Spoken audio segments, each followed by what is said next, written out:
Mais en parlant d'échecs, tu as un challenge que tu as rencontré dans ta vie, une leçon, Il y a vraiment des gens qui posent ces questions et qui répondent à ces questions. oui, Ils aiment ça les gens qui parlent certains, oui.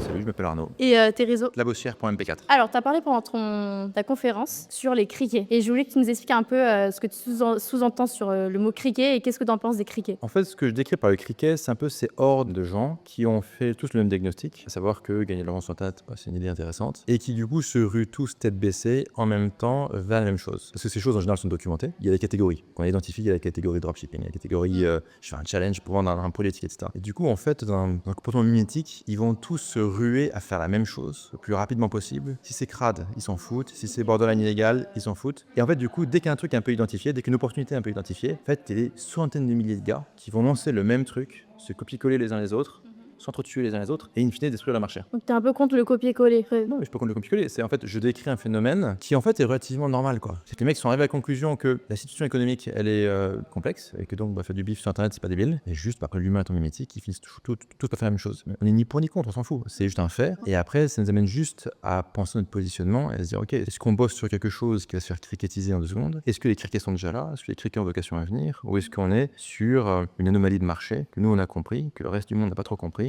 et du coup on peut prospérer. Et finalement, le sujet important aujourd'hui, pour moi, c'est trouver ces anomalies de marché sur lesquelles on peut prospérer. Et pour, le sujet un peu, je sais pas si tu connais Alexandre le Grand, c'est en fait les théories un peu, si tu veux militaires. Est-ce que tu pourrais associer ça à du business? Est-ce que c'est un peu un champ de bataille? Est-ce que tu parlais du fait que De faire de la théorie militaire. non, non, non, Je suis un civil, moi, tu sais.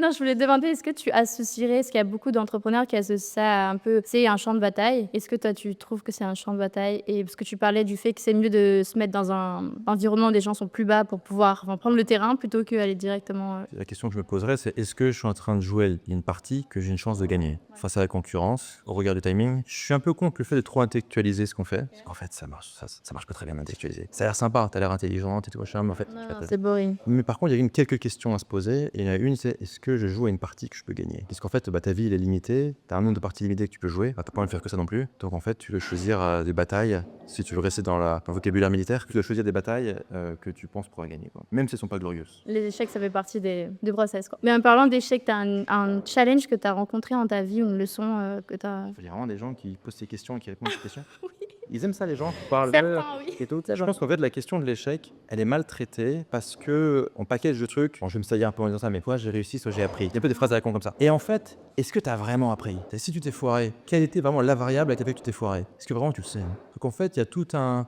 récit autour de l'échec qui t'apprend un truc. Et en fait, peut-être que ce qui t'apprend vraiment un truc, c'est tes réussites, ou de bosser avec des gens qui ont des réussites et de documenter, d'observer ça. Et je pense qu'en fait, on apprend beaucoup plus soit de ses réussites, soit des réussites des autres que de ses échecs.